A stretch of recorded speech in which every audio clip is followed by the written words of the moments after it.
Welcome to the Americas Table, hosted by the Georgetown Americas Institute. I'm Mooney Jensen, here to sit down with leaders from the region who have transformed their vision into reality. Today's guest is Bernie Varela, musician and scholar. Bernie Varela is a composer, singer, flutist, salsa sensation, and a scholar. Bernie holds a master's degree and a PhD in African Studies from Howard University. Born to a musical family in Cali, my hometown, in a neighborhood where the best artists of the salsa movement were born, El Barrio Obrero, one of the most traditional and well-known salsa hubs around the world. And Colombia is known for its music worldwide with household names such as Shakira, Carlos Vives, Fonseca, Maluma, Yatra, and others. Their musical riches have their origins in this country's rich cultural diversity, the influence from Spanish roots, the accordion, the guitars, indigenous flutes, and African drums and rhythms. Bernie Varela has brought this legacy to DC and around the world.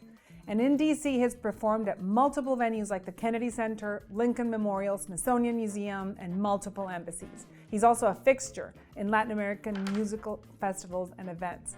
But he didn't stop there. In the past years, he decided to take his love of music to academia, researching the influence of African music on Latin American rhythms, especially the currulao, and we will hear about that later, the subject of his PhD.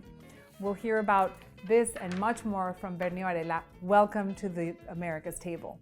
Vamos a hablar en español porque se trata aquí de hablar de la música en español. Buenísimo, buenísimo, mucho mejor. Claro que sí. Y vamos a empezar con un suceso que ha sorprendido al mundo, que es el éxito de la película Encanto. Justamente una historia latinoamericana, una historia colombiana, producida por Disney, que representa muy bien la cultura latina, la cultura colombiana, y ha cautivado a los niños y también a los adultos del mundo entero, con la música como tema central.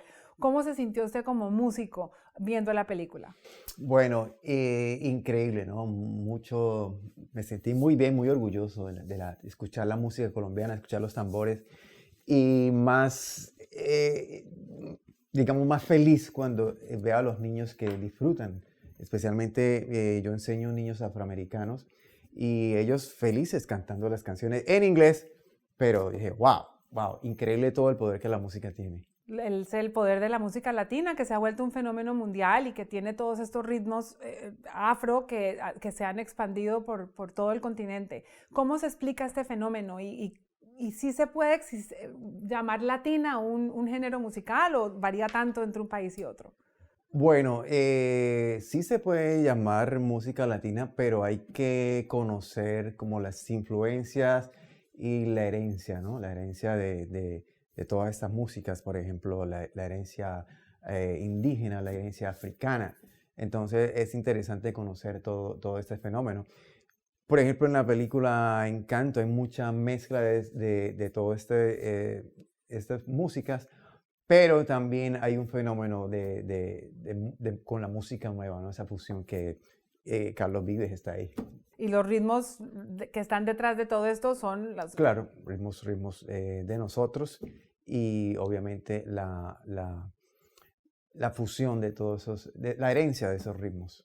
¿Cuáles son las características de nuestra música que le llega tanto a las audiencias? ¿Cuáles son los instrumentos y los ritmos que son los que más cautivan?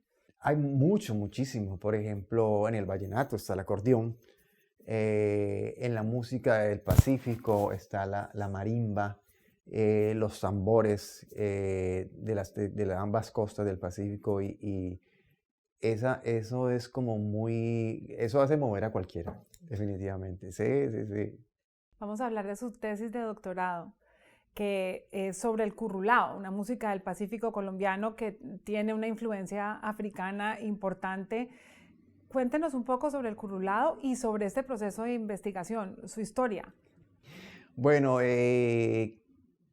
muchísimo. Quiero darte como un contexto de cuando yo estaba estudiando en la Universidad del Valle, en mi licenciatura en música, hice un trabajo de composición, y este trabajo de composición lo hice una obra contemporánea con instrumentos del Pacífico y con instrumentos de cuerdas y maderas. Entonces, de ahí empezó este amor por mi música del Pacífico. Además que visité, cuando era más joven, visité con la orquesta de mi padre muchas poblaciones del Pacífico porque éramos la orquesta que patrocinaba Bavaria y siempre éramos mandados a organizar, a festejar las fiestas patronales. Entonces visitamos Guapi, Tumaco, El Charco, Timbiquí, todas esas regiones del Pacífico que son muy ricas, la gente es hermosísima. Y son las zonas más pobres y más musicales de Colombia. ¿Cómo es la tradición musical ahí? ¿Se pasa sobre las familias? ¿Va evolucionando? Fíjate, Moni, que la idea de hacer este trabajo, que a través de la música se pueda presentar qué pasa en las zonas, ¿no? Entonces cuando yo estaba haciendo mi propuesta de investigación, entonces hablé con mi consejero, entonces me dice, bueno, hay que analizar por qué es importante esto que tú estás diciendo, cuáles son los límites, qué vas a lograr con esto. Entonces uno de los objetivos fue mostrar la zona del Pacífico, mostrar sus problemas, mostrar cómo esta música se convierte en una forma de resistencia. ¿Cómo así? Sí, se convierte en una forma de resistencia porque es una música que ha sido invisibilizada por mucho tiempo, pero aún así continúa. Es una música que ha tenido que competir con las músicas que están 24/7 en las estaciones y esta música no se toca en una emisora como las otras, como son las otras tipos de música, como decía el reggaetón y otros estilos. También se usa esta música, si estudiamos la letra de las canciones, para mirar cuál es el contenido de la letra. Se están expresando de toda la problemática que existe en la zona del Pacífico. O sea que es una especie de música de protesta o resistencia, como usted lo llama. Exactamente. Y denuncian la injusticia, la violencia, la pobreza. Claro. Entonces, por ejemplo, cuando yo presento este proyecto, hablo de... Desafortunadamente, Colombia ocupa el primer lugar en desplazados internos por encima de Siria, de acuerdo a las Naciones Unidas. Entonces, algo como, ¿en serio? Entonces, la gente como que no sabe eso, sí. Entonces, mire, entonces están las Naciones Unidas diciendo esto. ¿Por qué la gente se va? ¿Por qué la gente se va de sus tierras? Por todos los problemas de violencia que ocurren. Y además de eso, por la falta de salud, falta de educación, falta de agua potable, la falta de todo, Dios mío. Y lo han reconciliado a través de contar la historia a través de la música. Claro. Entonces, otro punto es que esta investigación se hizo en inglés, que esto le da otro contexto para otros educadores que quieren conocer más de la región del Pacífico. ¿De dónde viene el currulao? ¿Cuál es el origen anterior? ¿Viene de África? ¿De qué parte? ¿Cómo llegó? Bueno, fíjate, eso es larguísimo de contar, pero te voy a decir, como resumiendo, cuando estaba haciendo mi trabajo de investigación, hay dos regiones muy importantes que no se han tenido en cuenta. Eso lo aprendí del maestro Velasco, doctor Carlos Alberto Velasco y doctor Mina, que me presentaron allá. Le hice una entrevista y me dijo, mira, hay dos regiones muy importantes que no se han tenido en cuenta, que es la región norte del Cauca y la del sur del Valle, donde hay una influencia muy grande de África y podemos ver los apellidos como Sape, Arará, Balanta. Es una influencia grandísima. Entonces, esa parte se ha como ignorado. ¿Por qué no ¿De qué parte de África? El África Occidental, más específicamente. Y es mejor dicho, es un trabajo grande de investigación que hay que hacer. Pero entonces, la idea es mostrar eso, ¿no? Mostrar eso. Que hay una influencia muy grande. Y entonces, estos esclavizados que fueron llevados a estas regiones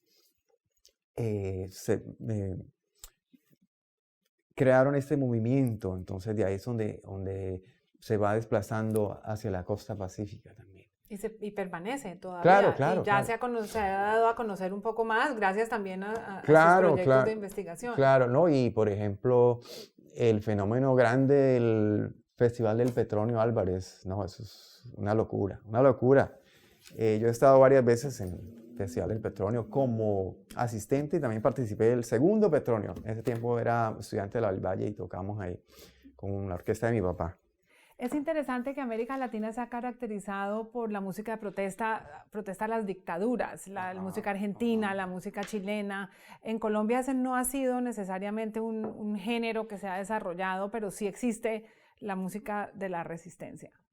Existe, por ejemplo, los muchachos de Shocking Town también hacen, cuando hablan de no quiero pescado envenenado. Hay muchos grupos que no son conocidos. Casualmente en el Festival del Petronio hay una canción, hay una categoría, la canción inédita. Y yo he escuchado muchas canciones de esas que la gente coloca a participar, hablan de esos problemas. ¿Cómo se puede crear conciencia internacional a través de la música?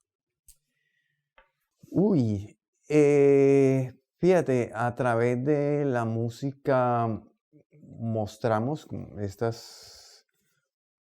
Cuando yo he participado en varias conferencias, entonces yo voy a hablar de la música del Pacífico. Entonces también hablamos del racismo, pues, que mucha gente dice que no, pero que existe en Colombia. Entonces simplemente escuchamos una canción y les explico por qué existe esa canción.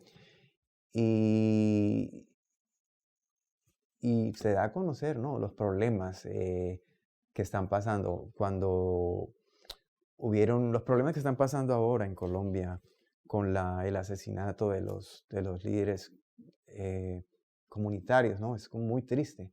Entonces como que está invisibilizado eso y como que es una cosa que como que no toca a nadie, pero sí es muy triste, como que no. Y lo más triste aún es que como que no se le ve una solución. Siguen matando a los líderes comunitarios en nuestra región. Este es un país donde el racismo también está por todas partes. ¿Qué comparación hace con la comunidad afrocolombiana y con sus contrapartes aquí en Estados Unidos? Bueno, aquí hubo la guerra, ¿no?, civil.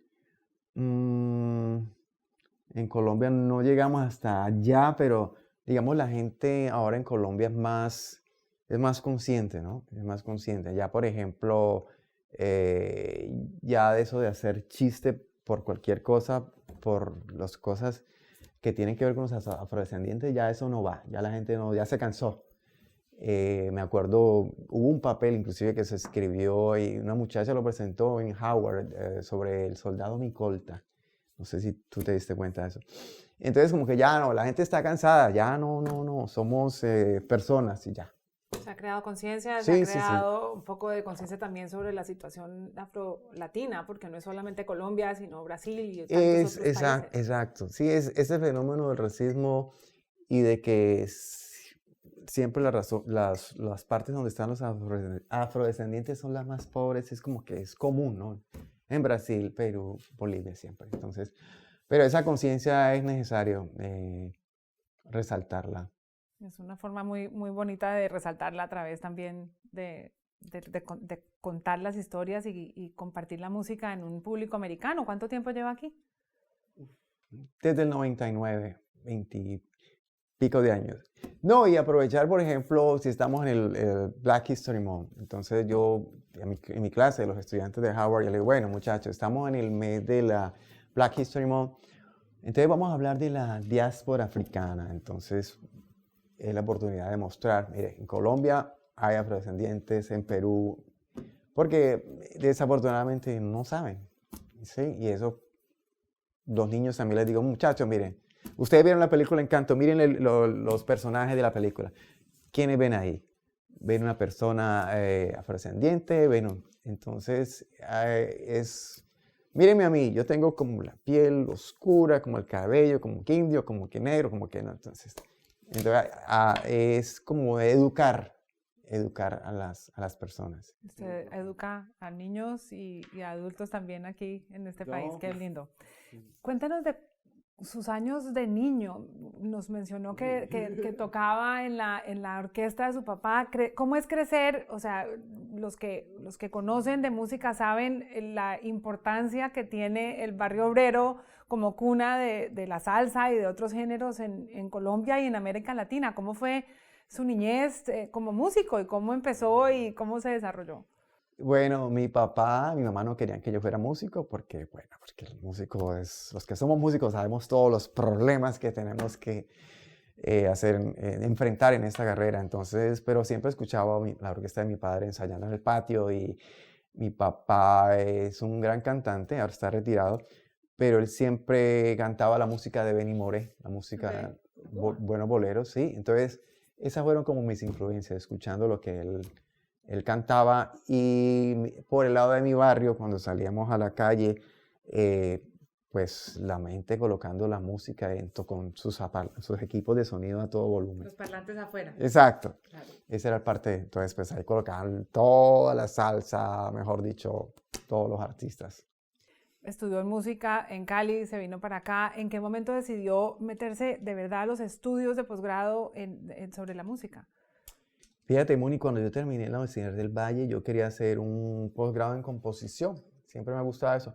Llegué aquí y pues no, se me dio la oportunidad en el departamento de lenguas modernas y cultura. Y la idea fue de seguir con la música, ¿no? Pero de otro contexto.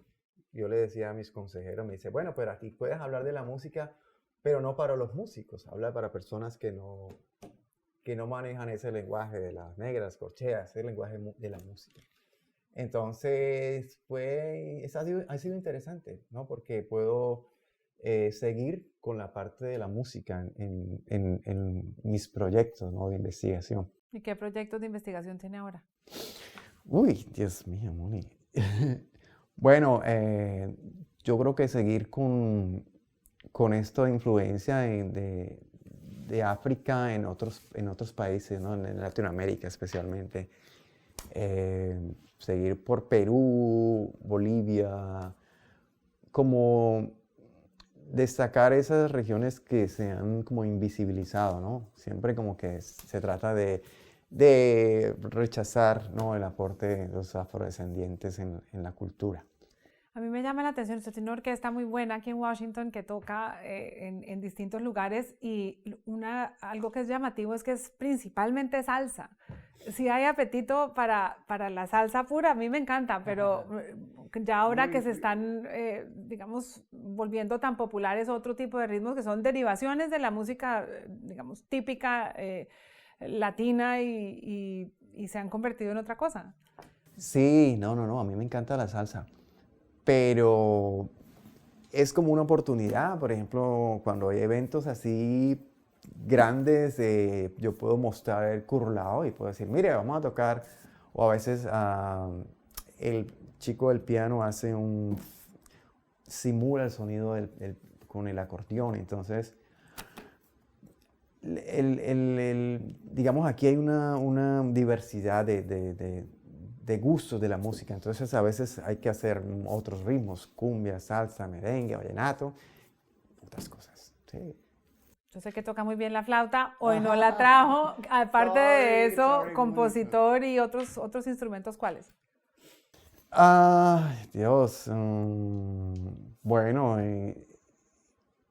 estudiamos piano como instrumento complementario, le llaman, pues yo lo uso para escribir, y la percusión me encanta mucho. Yo casualmente, como mis padres no querían que estudiara música, yo terminé mi bachillerato y fui a un instituto a hacer una carrera técnica. Y en esa carrera técnica había un grupo de música folclórica, los tambores. A mí me encanta, yo tengo en mi casa una colección de tambores. Caramba, o sea que la música lo persigue, no importa para dónde va. Esta es una serie de entrevistas para Georgetown donde hablamos mucho de liderazgo. Y hemos entrevistado a personas de distintos oficios y siempre la cerramos con la pregunta sobre cuáles son las cualidades, las las aptitudes que necesita un líder, en su caso en el mundo musical y en el mundo de investigación, ya sea que haya tenido un líder que lo haya marcado o los digamos, atributos personales que tiene como líder que le han servido. Oh, wow. Pues yo creo que la educación, ¿no? Ha sido muy importante porque yo puedo pasar esos conocimientos a otras personas. Entonces, pues no, yo soy una persona humilde y me gusta compartir lo que sé con las otras personas. Bernie Varela, muchas gracias por estar con nosotros, mucha suerte y esperamos volverlo a tener aquí. Muchas gracias por la invitación. Gracias.